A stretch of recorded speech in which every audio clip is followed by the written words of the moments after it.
नमस्कार। अगर आपको भी पुरानी हिंदी फिल्मों की वो यादगार कहानियां पसंद हैं, तो हमारे चैनल को सब्सक्राइब जरूर कर लें।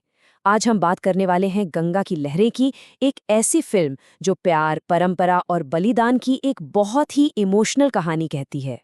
जरा सोचिए, एक शादी का मंडप है, सब कुछ बहुत अच्छा चल रहा है, खुशियों का माहौल है, और तभी अचानक दूल्हे के पिता ठाकुर दीवान जियालाल भरी महफिल में चिल्लाकर कहते हैं, ये शादी नहीं होगी।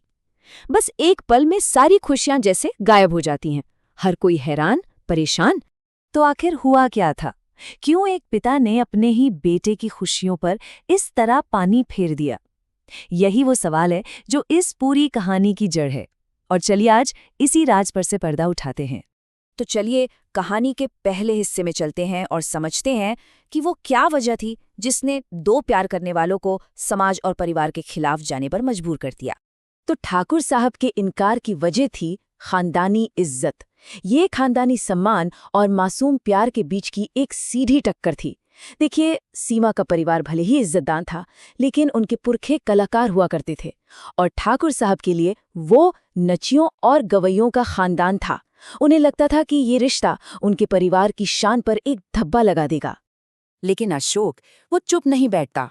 वो अपने पिता की इस पुरानी सोच के खिलाफ खड़ा हो जाता है और सबके सामने ये सवाल पूछता है कि किसी के पुरखों की गलती की सजा एक बेगुनाह लड़की को क्यों मिलनी चाहिए। और बस यहीं पर अशोक एक बहुत बड़ा फैसला ले लेता है। वो अपने पिता, उनकी दौलत, उनका घर, सबको छोड़कर सीमा से शादी कर लेता है। ये एक तरह की बगावत थी, लेकिन इस बगावत की उन्हें बहुत बड़ी कीमत चुकानी पड़ी।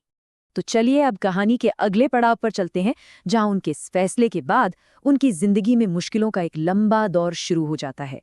घर से निकाले जाने के बाद अशोक और सीमा की जिंदगी बहुत मुश्किल हो गई थी। एक तो पैसे की तंगी, ऊपर से उनके बेटे मुन्ना का भी जन्म हो गया। हालात तब और बिगड़ गए जब अशोक की नौकरी चली गई और धीरे धीरे उसकी आंखों की रोशनी भी कम होने लगी। उनकी सारी परेशानियों का हल सिर्फ एक रकम में था, 3,000 रुपए। अशोक की आंखों के ऑपरेशन के लिए इतने पैसों की जरूरत थी, जो उस वक्त उनके लिए जुटा पाना नामुमकिन सा था। ये रकम उनकी बेबसी का प्रतीक बन गई थी। मदद की कोई उम्मीद न देखकर सीमा आखिर में अपने ससुर को एक खत लिखती है, लेकिन जवाब में जो आता है वो उसका दिल तोड़ देता है। ठाकुर साहब एक क्रूर शर्त रखते हैं, एक ऐसा अल्टीमेटम जो किसी के भी पैरों तले जमीन खिसका दे। वो खत पढ़कर सीमा पूरी तरह टूट जाती है। उसे लगने लगता है कि अशोक की सारी तकलीफों की वजह वही है। उसे लगता है कि अगर वो अशोक की जिंदगी से चली जाए तो शायद वो वापस अपने घर जा सकेगा, उसका इलाज हो जाएगा। और इसलिए वो एक बहुत ही भयानक फैसला लेती है।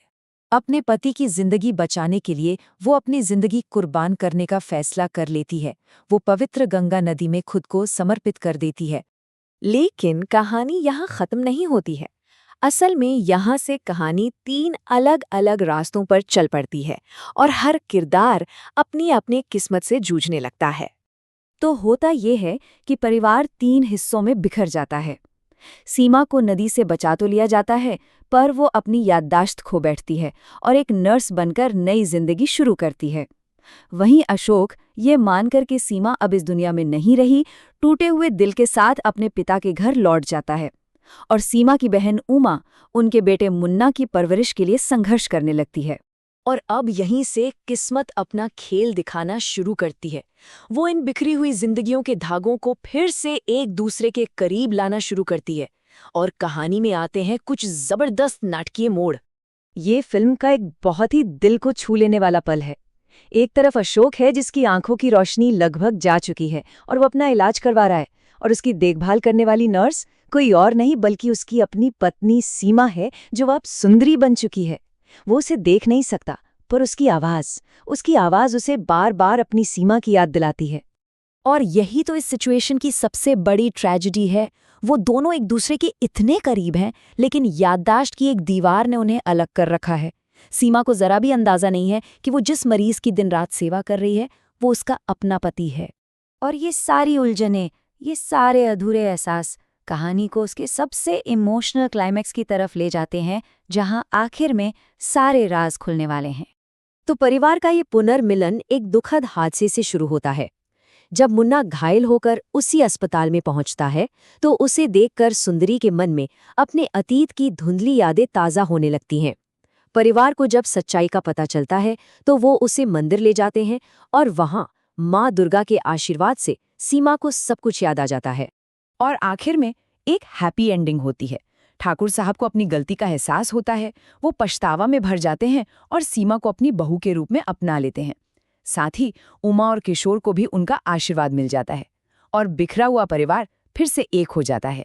तो गंगा की लहरें की ये कहानी हमें एक बहुत गहरे सवाल के साथ छोड़ जाती है कि आखिर एक परिवार को क्या चीज बनाती है, खून के रिश्ते या प्यार और बलिदान। शायद ये कहानी यही सिखाती है कि असली बंधन परंपराओं से नहीं बल्कि एक दूसरे के लिए दिए गए त्याग से बनते हैं। इस कहानी को हमारे साथ महसूस करने के लिए बहुत बहुत धन्यवाद।